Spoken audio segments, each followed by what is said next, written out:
시청자 여러분 반갑습니다. JTBC 뉴스룸을 시작합니다. 탄핵 1년, 그동안 참회 대신 선동을 택했습니다. 거액의 영치금을 챙겼습니다. 감옥 안에서도 자신의 정치적 영토를 지키려 했습니다.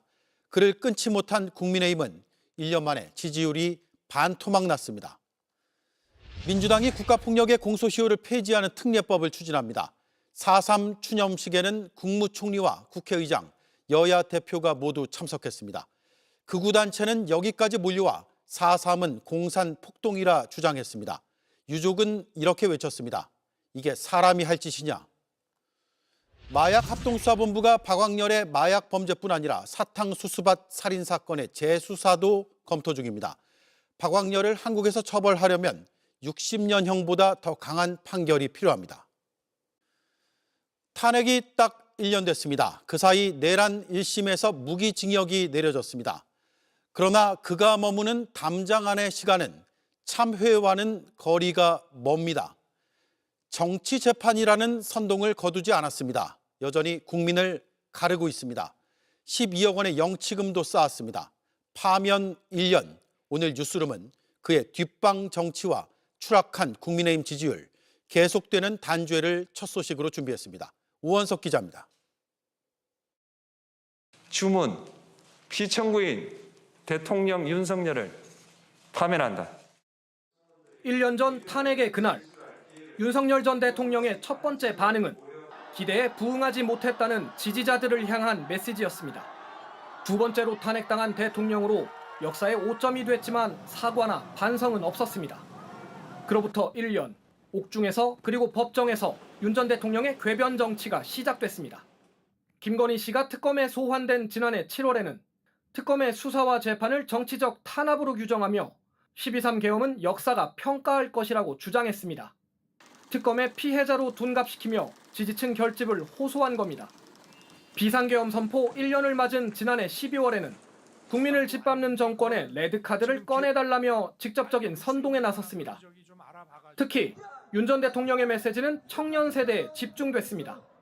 청년의 꿈과 희망을 위해 기도했다거나 자녀에게 올바른 나라를 물려줘야 한다는 절박함이 비상사태를 선포한 이유라고도 했습니다. 국민과 보수 분열을 넘어 세대까지 갈라진 계기가 됐습니다. 국가 위기 상황에서 메시지 계엄이 말도 안 된다고요? 그러면 국민 깨우는 거 말고 다른 할 게 뭐 있습니까? 결심 공판에서마저 반성하지 않은 윤 전 대통령은 1심에서 무기징역을 선고받았습니다. 사법부 비판에 몰두하며 국민을 가르고 지지층을 모으는 동안 윤 전 대통령 앞으로 쌓인 영치금은 대통령 연봉의 5배에 가까운 12억 4천만 원에 달합니다. JTBC 우원석입니다. 지난 1년 동안 국민의힘에겐 과거와 결별하고 미래를 말할 수 있는 숱한 기회들이 있었습니다. 하지만 반탄 세력을 등에 업고 당권을 쥔 장동혁 대표는 이를 걷어찼습니다. 민심은 무섭게 응답하고 있습니다. 지난 1년 사이 당 지지율이 반토막 나며 또 바닥을 쳤습니다. 구민주 기자입니다. 헌법재판소의 파면 결정에도 국민의힘은 쉽사리 윤 전 대통령을 끊어내지 못했습니다. 주류적 분위기가 대통령과의 관계를 정리해야 된다라든지 이런 건 아닌 것은 분명합니다. 관계는 그 물 흐르는 대로. 속수무책 정권을 내준 후 2달여 만에 꾸려진 장동혁 지도부는 반성은커녕 윤허개인 세력에 가까워졌습니다. 전직 대통령이었던 분에 대한 인간적인 예의를 다한 것입니다. 우리가 황교안입니다. 뭉쳐서 싸웁시다. 권성동 의원이 구속되는 등 특검 수사가 당을 겨눴지만 계엄 1년 등 주요한 순간마다 계엄이 곧 내란은 아니란 말 등으로 쇄신 기회를 걷어찼습니다. 실제 비상계엄은 사실상 2시간 만에 종료됐고 지금 가고 있는 길이 맞는 길입니다. 중간중간 잡음에 신경 쓰지 마십시오. 안팎으로 거세지는 절윤 요구에도 오히려 강성 인사를 요직에 채우고 당내 반대 세력에 징계의 칼을 들었습니다. 당내 갈등이 폭발하는 사이 107석 제1야당은 여당 견제 능력마저 후퇴했습니다. 이제 단식을 그만두겠다 이렇게 약속을 해주셨으면 그렇게 하겠습니다. 지방선거를 석 달 앞두고 뒤늦게 의원 전원 이름으로 윤어게인 반대 결의문을 내놓았지만 체감되는 변화는 없었습니다. 저륜의 늪에서 허우적대던 1년, 당 지지율은 탄핵 때에 반토막이 났고 오늘 발표된 조사에선 18%로 지난주에 이어 또 최저치를 기록했습니다. 민주당과는 대선 직후보다 더 격차가 벌어졌습니다. JTBC 구민주입니다. 주호영 국민의힘 의원이 낸 컷오프 효력정지 가처분이 법원에서 기각됐습니다. 같은 취지였던 김영환 충북지사의 가처분은 받아들여졌는데 반대 결과입니다. 주 의원은 유감이라면서도 무소속 출마 가능성에 대해선 말을 아꼈습니다. 김상 기자입니다. 6 후보를 중심으로 실질적이고 미래지향적인 경쟁 구조를 만들어 가겠습니다. 국민의힘 대구시장 후보 경선에서 이진숙 전 방통위원장과 함께 탈락한 주호영 의원, 이 효력을 정지해달라며 낸 가처분 신청이 기각됐습니다.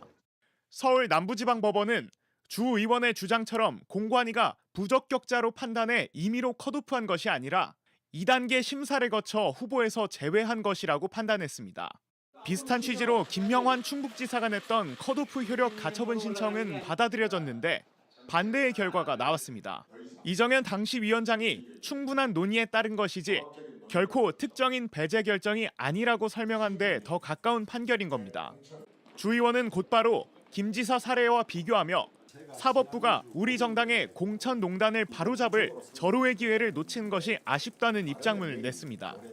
다만 향후 대응 방향은 신중하게 결정하겠다고 했는데 앞서 무소속 출마 가능성을 계속 내비친 바 있습니다.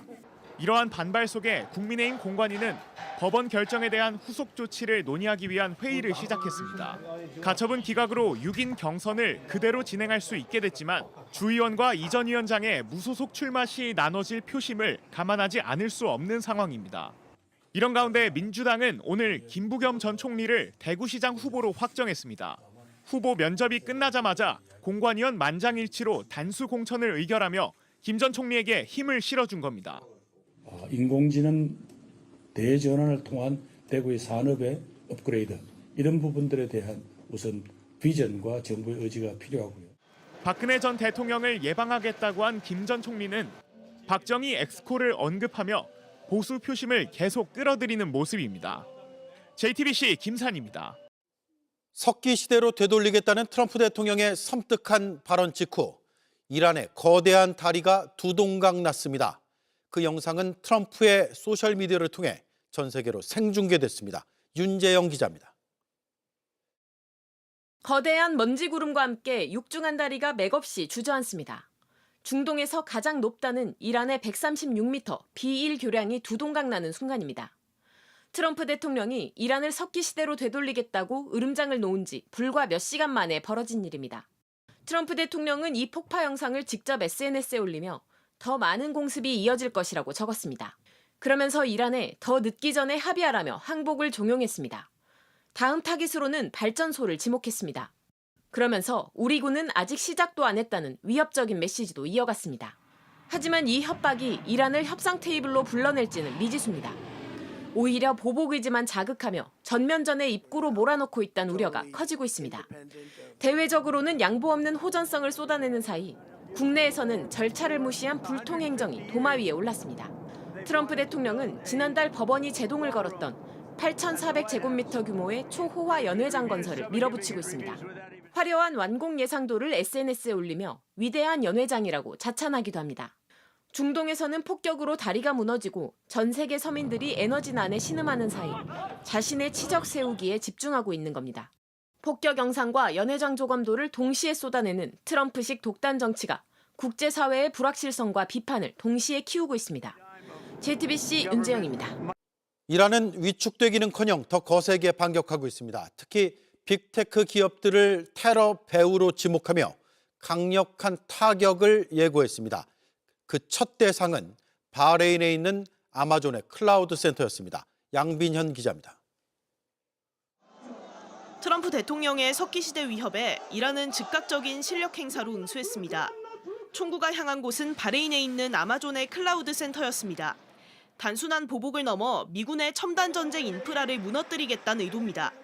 앞서 이란 혁명수비대는 미군 작전에 기술을 제공하는 빅테크 기업들을 공격 명단에 올렸습니다. 구글, 애플 등 18개 빅테크 기업이 포함됐습니다. AI 모델과 데이터 인프라를 군사 용도로 제공한 기업들을 테러 배후로 지목한 겁니다.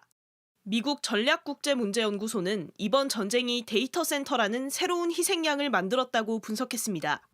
개인정보라든가 가치가 굉장히 막대한 부분이 거기 있을 수 있는데 그 부분 자체가 사라지면은 비즈니스 자체도 꽤 치명적일 가능성도 있죠. 기업 정보가 날아갈 수도 있어요. 그러면 이거는 상상을 초월하는 손해가 되죠. 혁명수비대는 데이터 센터에 이어 이란 영공에서 미군 F-35 전투기를 격추했다고 주장하며 기세를 올리고 있습니다. 미 중부사령부가 반복되는 허위 주장이라며 즉각 반박했지만 이란의 공세는 멈추지 않고 있습니다. 이런 가운데 CNN은 중동전쟁 초기 사우디아라비아의 프린스 술탄 미군 기지가 공격받으면서 사드의 핵심 레이더가 파손된 정황을 확인했다고 보도했습니다. 해당 레이더는 탄도미사일과 드론을 탐지하는 사드 시스템의 핵심 장비로 안테나만 약 2천억 원에 달합니다. JTBC 양빈현입니다. 박광렬이 필리핀 교도소 안에서 한국으로 밀수한 마약이 131억 원어치에 달하는 것으로 조사됐습니다. 감옥 안에서 조직원 15명을 거느리며 마약을 유통해온 사실도 드러났습니다. 박광렬은 오늘 검찰에 송치됐습니다. 윤정환 기자입니다. 호송 차량에서 내린 박광렬은 무표정한 얼굴로 검찰청사로 향했습니다. 조카랑 마약 유통 공모하셨습니까? 마약 공급 어디서 받았나요? 오늘 오전 마약왕 박광렬이 검찰에 구속 송치됐습니다.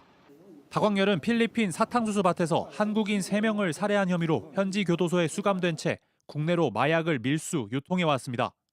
텔레그램 판매 채널로 마약류 광고를 게시하고 매수자들과 1:1 채팅을 하는 방식으로 마약을 거래했습니다. 밀수 과정에서 지적장애인을 동원한 것으로도 조사됐습니다.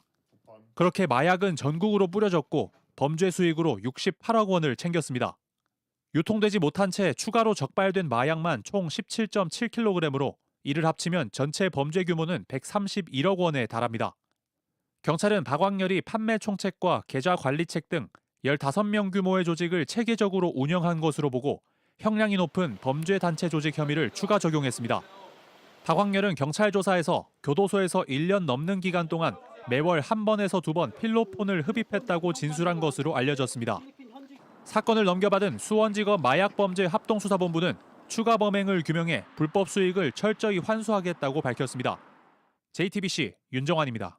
JTBC 뉴스룸을 시청해 주셔서 고맙습니다. 저희는 저녁 6시 30분 뉴스룸에서 뵙겠습니다. 오늘 제주에선 4.3 추념식이 열렸습니다. 희생자는 3만 명.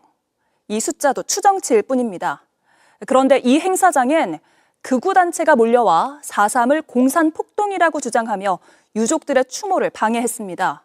이런 일이 반복되지 못하도록 특별법 개정이 시급하다는 목소리가 높습니다. 최규진 기자가 보도합니다. 제78주년 제주 4.3 추념식이 열리는 평화공원 입구. 소리를 지르는 사람들이 뒤엉켜 있습니다. 4.3은 공산폭동으로 벌어졌다는 피켓과 태극기를 든 극우 성향 보수단체와 유튜버들이 나타난 겁니다. 안 들려! 현장에 있던 유족과 4.3 단체들이 폐륜 행위라고 항의하며 양쪽은 몸싸움을 벌였습니다. 너네가 사람이 여기 오지 말아야지 오늘 같은 날은! 유족들은 이렇게 반복되는 4.3 왜곡과 폄훼를 강하게 처벌할 수 있게 특별법을 개정해달라고 촉구했습니다. 도대체 언제까지 우리 유족들은 4.3 왜곡으로 쓰라린 고통을 짊어지고 한평생 살아가야 합니까?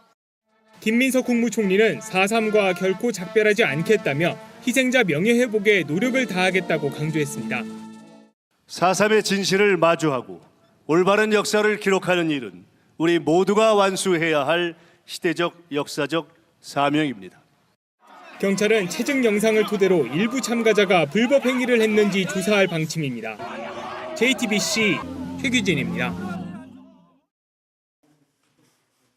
JTBC 뉴스룸을 시청해주셔서 고맙습니다. 저희는 저녁 6시 30분 뉴스룸에서 뵙겠습니다.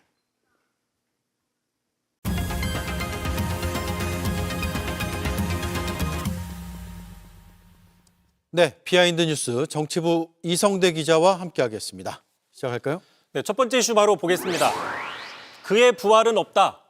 자, 윤석열 전 대통령 탄핵 1주년을 맞아서 윤어게인 세력의 움직임도 바빠지고 있습니다. 자, 전한길 유튜버죠. 자, 내일 한 교회에서 구국기도회를 열겠다고 얘기를 했는데 보시면 자, 1년 전에 자유가 파면됐다고 주장을 했습니다. 그리고 자, 그 다음 날은 마침 부활절이죠. 부활절을 맞아서 공의의 부활을 위해 일어서는 신앙적 애국운동을 펼치겠다고 설명을 했는데 한마디로 자, 윤어게인이 부활절을 맞아서 윤석열 전 대통령 부활에 나서고 있는 거 아니냐 이런 주장이 있는 겁니다. 네, 여전히 내란 사태를 두둔하고 또 윤석열 전 대통령 석방을 주장하는 것을 얼마나 많은 국민들이 믿고 이해할까요? 그렇지는 않을 것 같은데, 근데 왜 교회 또 이제 종교적 이 부활 이런 것들을 연관시키는지는 더더욱 이해가 안 되네요. 참고로 그 윤어게인에서는요, 종종 윤석열은 곧 예수다와 같은 비유를 사용한 적이 있습니다. 아, 그래요? 그렇습니다. 지난해죠. 탄핵 이후에 윤 전 대통령이 서초동 자택으로 돌아갈 때 다 이기고 돌아왔다. 마치 그 개선 장군 같은 발언을 해서 논란이 된 적이 있었는데 이에 대해서 전한길 씨는 저런 발언을 하는 윤 전 대통령은 예수님 같다. 마치 신앙 고백 같은 발언을 해서 더 논란이 된 적이 있습니다. 직접 들어보시죠. 약간 예수님 같다는 생각이 들었어요. 예수님께서도 마찬가지로 정치적으로 십자가에 못 박혔지 않습니까? 다 이루었다 이런 말씀 하셨거든요. 윤석열 대통령께서도 임기는 끝났지만은 하지만 그로 인해서 자유민주주의를 지켜냈고 보수 우파들의 결집을 만들어냈다. 네, 많은 기독교인들이 당황스러워할 것 같고요. 윤석열 전 대통령 후보 시절에 손바닥 왕자 쓰고 다녔잖아요. 무속 논란도 있었고요. 그렇습니다. 그런데 이제 대통령이 된 이후에는 자유민주주의 수호가 예수님의 뜻이다라는 식으로 말한 적도 있습니다. 그 집권 1년 차에 국가조찬 기도회에 참석해서 한 말인데요. 그 이분간 당시 서희그룹 회장이 김건희 씨에게 수천만 원대의 목걸이를 건네고 참석을 요청했던 바로 그 행사에서 했던 얘기입니다. 네. 들어보시죠. 저는 이 자유민주주의를 지켜나가야 한다는 이 소명을 받드는 것이 예수님의 가르침을 실천하는 것과 다르지 않다고 늘 생각해 왔습니다. 자, 일단 그 2000년 전에 예수가 자유민주주의를 외쳤는지는 공식적으로 기록이 찾기가 힘들다 뭐 이런 분석이 있는 거고요. 네. 게다가 또 설사 자유민주주의를 수호한다는 가르침에 반해서 그 내란 사태를 일으켜서 민주주의를 파괴했기 때문에 그 가르침을 배반했다라는 분석이 있고, 자, 무엇보다도 계엄 당시 그 역술인이죠. 그 롯데리아 버거보살인 노상원 씨가 참석을 했습니다. 자, 기독교 신앙에서는 역술인, 점술가를 멀리하라고 가르칩니다. 네, 탄핵 1년 됐습니다. 지금까지도 부활을 외치고 있으니 국민의힘 역시도 절윤을 제대로 못하는 거 아닌가. 특히 장동혁 대표는 도움을 많이 받고 당권을 잡았잖아요. 그렇습니다. 지금 그래서 윤어게인의 바람과 달리 말씀하신 대로 탄핵 1년이 됐지만 윤석열 전 대통령의 부활은 없고 또 보수 우파의 결집 대신 그 입지가 점점 좁아지고 있는 모습이 보이고 있는데, 자, 당장 최근에 이런 얘기가 나왔었죠. 자, 수도권에는 예수님이 나와도 선거에 이기기 힘들다라는 어떤 심각한 상황을 얘기한 적이 있었는데, 자, 보시는 것처럼 윤 전 대통령이 설사 예수님이라고 할지라도 소용이 없는 상황이 지금 벌어지고 있는 셈이죠. 자, 현실이 이런데도 윤어게인 측에서는 계속해서 윤석열 부활을 외치고 있는 건 정말 부활을 믿어서가 아니라 뭔가 자신들의 영향력을 확보하려는 다른 의도가 있는 게 아니냐라는 비판이 있습니다. 네, 주말에 또 집회도 있다고 하는데 걱정이네요. 다음 이슈는요? 두 번째 이슈 바로 보겠습니다. 조국의 미래를 묻거든. 자, 앞서서 그 국민의힘 지지율 보도를 보셨는데 지금 조국혁신당도 비상등이 켜진 모습입니다. 잠깐 보시면요. 오늘 조국혁신당 지지율 1%를 기록했는데 최근 6개월 중에 최저치를 기록했습니다. 보통 한 3, 4%대에서 왔다 갔다 했는데 막상 선거가 다가오면서 지지율이 좀 하락한, 그래서 좀 난감한 모습이죠. 자, 조국혁신당에서는 지금 민주당과 호남에선 경쟁하고 다른 지역에서는 연대한다는 기조를 가져가고 있는데 정작 조국혁신당이 이렇게 지지율이 떨어지게 된다고 하면 민주당 입장에서는 굳이 연대할 필요성이 있느냐라는 이야기들이 나올 수 있다. 뭐 이런 분석이 있는 겁니다. 네. 조국 대표가 이번에 국회의원 재보궐선거에 출마할 가능성이 커 보이는 것 같고, 근데 당 지지율이 이렇게 탄력을 받지 못하면 어떻게 되는 겁니까? 일단 그 조국 혁신당이나 정치권 안팎에서는 조국 대표가 그 민주당 지지세가 강하죠. 자, 호남 지역 등에서 출마할 가능성 무게를 두고 있습니다. 자, 본인도 자, 산자, 그 산입니다. 그 산자가 들어간 곳이 여러 곳 있다라고 언급한 적이 있는데 직접 들어보시죠. 산자가 많네요. 맞아요. 예, 부산, 안산, 군산. 예, 어느 산을 탈 건지 또는 뭐 평택이라면 모시니까 예. 어느 연못에 들어갈 것인지 그거는 다 뭐 중순경에 제가 공개적으로 발표할 생각입니다. 자, 그래서 지금 구체적으로는 부산보다는 그 호남의 군산이나 경기의 안산 같은 곳 가능성이 더 나오고 있었는데, 자, 그런데 하나 보시면요. 최근 여론조사입니다. 자, 군산 그 여론조사에서 김의겸 전 새만금청장보다 조국 대표가 그 오차범위 밖으로 크게 밀리는 여론조사가 나온 게 있습니다. 따라서 지금 조국 혁신당은 물론 조국 대표 본인도 상당히 좀 고민이 깊어질 수 있다는 분석도 있습니다. 네, 잘 들었습니다. 이성대 기자, 주말 잘 보내십시오. JTBC 뉴스룸을 시청해 주셔서 고맙습니다. 저희는 저녁 6시 30분 뉴스룸에서 뵙겠습니다.